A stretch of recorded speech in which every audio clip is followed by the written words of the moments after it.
سے آگے جا رہے ہیں۔ اب دیکھتے دیکھتے ہماری بات کو دیکھ کر انڈیا کے اندر بھی آیا ہے کہ 30% سیٹیں سب کی جو ہے خاص کر دی جائے عورتوں کے لیے، وہاں وہ نہیں ہو پا رہا۔ جمہوری حکومت ہے، اختلافات ہو رہے ہیں، ابھی بحثیں چل رہی ہیں۔ اور یہاں کیا تھا، مشرف ایک حکم، اور کوئی نہیں بولا، کوئی مذہبی لیڈر نہیں بولا یہ کیا کر رہے ہو، کوئی سیاسی لیڈر نہیں بولا کیا کر رہے ہو۔ ان کی گھٹی میں سیاست پڑ چکی ہے۔ خطرہ یہ تھا کہ ہم نے اگر ایسی کوئی بات کی تو یہ الیکشن پوسٹ پون کر دے گا، اور الیکشن بڑا ہوا ان کا عام طریقہ۔ بہرحال یہ دجالیت جو ہے، دجال اکبر یہ آنا ہے، یہ ہوگا کون، اس میں احادیث کے اندر اختلاف ہے۔ ایک واقعہ یہ بھی ملتا ہے کہ حضور ہی کے زمانے میں یہودیوں میں ایک بچہ پیدا ہوا، ابن سیاد۔ وہ بڑا غیر معمولی قسم کی صلاحیتیں اس میں تھی، وہ اپنی پیٹھ کے پیچھے سے بھی دیکھتا تھا، وہ سوتا تھا تو اس کا دل نہیں سوتا تھا، وہ پوری طریقے سے اس کے حواس جو ہیں وہ بیدار رہتے تھے۔ تو حضور نے اس کے کچھ حالات وغیرہ کا باقاعدہ مشاہدہ کیا، یہ سوچتے ہوئے کہ شاید یہی دجال بن جائے۔ حضرت عمر نے کہا بھی کہ آپ مجھے حکم دیں میں اس کی گردن اڑا دوں۔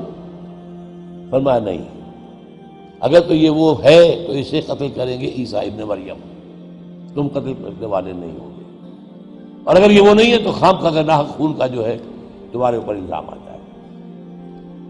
پھر ایک صحابی رضی اللہ تعالی عنہ، تمیم داری،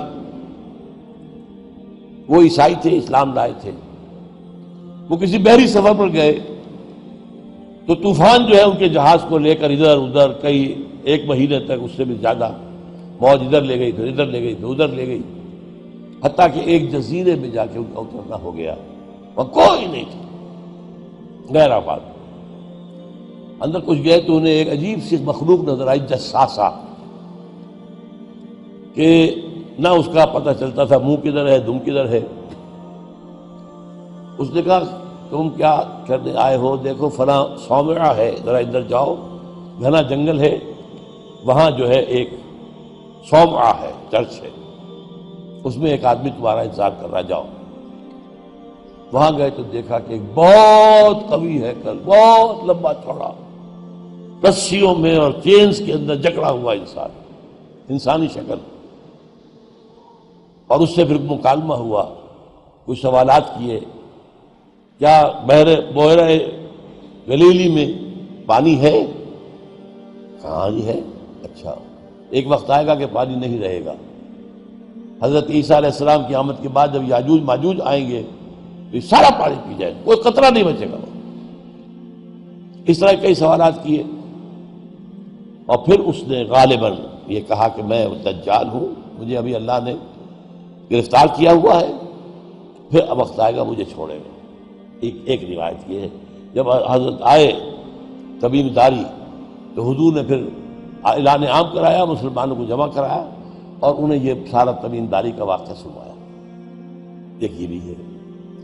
تو اب یہ کہ اس کے بارے میں یقین کے ساتھ فیصلہ کرنا کہ وہ کون ہوگا، میرا گمان یہ ہے کہ وہ وہی ہے جو ابھی اس صومعہ میں قید ہے، لیکن وہ کوئی جن ہے، انسان نہیں۔ عزازیل جو شیطان لعین ہے، اس کا کوئی بڑا جنرل ہے، جو کہ آخری وقت میں آخری امتحان کے لیے انسانوں کے اللہ تعالیٰ کی طرف سے اس کو چھوٹ دی جائے گی۔ اور یہ ہوگا حضرت عیسیٰ علیہ السلام کا جو حکومت کا دور ہے 40 برس، اس کے آخر میں، اور اسے بھی پھر حضرت عیسیٰ علیہ السلام ہی قتل کرے۔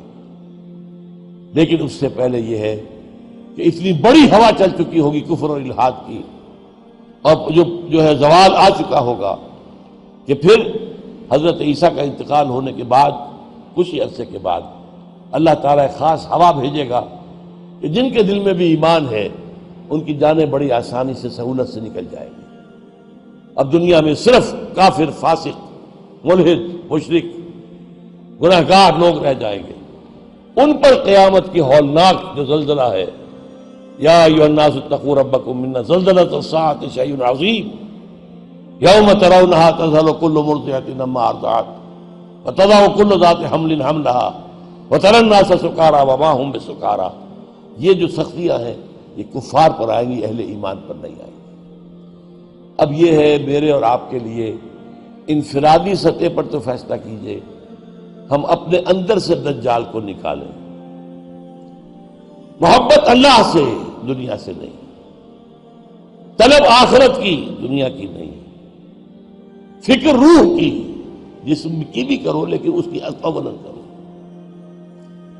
اور وہ نظام قائم کرو جس میں حقیقت اللہ کی ہو، جس کے معاشی نظام میں سے سود اور جوئے کو نکال کر باہر کر دیا گیا ہو۔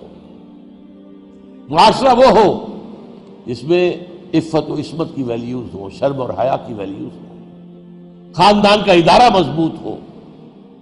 یہ سارا کام اجتماعی سطح پر، اور خود اپنے ایمان کو اتنا مضبوط کرو کہ اگر ہماری اپنی زندگی میں وہ دجال اکبر کے آنے کا وقت ہو جائے تو ہم اس کی سختیوں کو جھیل سکیں، برداشت کر سکیں، ان امتحانات میں سے گزر سکیں، اور ایمان کے اوپر ثابت قدم رہ سکیں۔ اللہ تعالی ہمارا مددگار ہو۔ اقول قولی ھذا واستغفر اللہ لی ولکم ولسائر المسلمین والمسلمات۔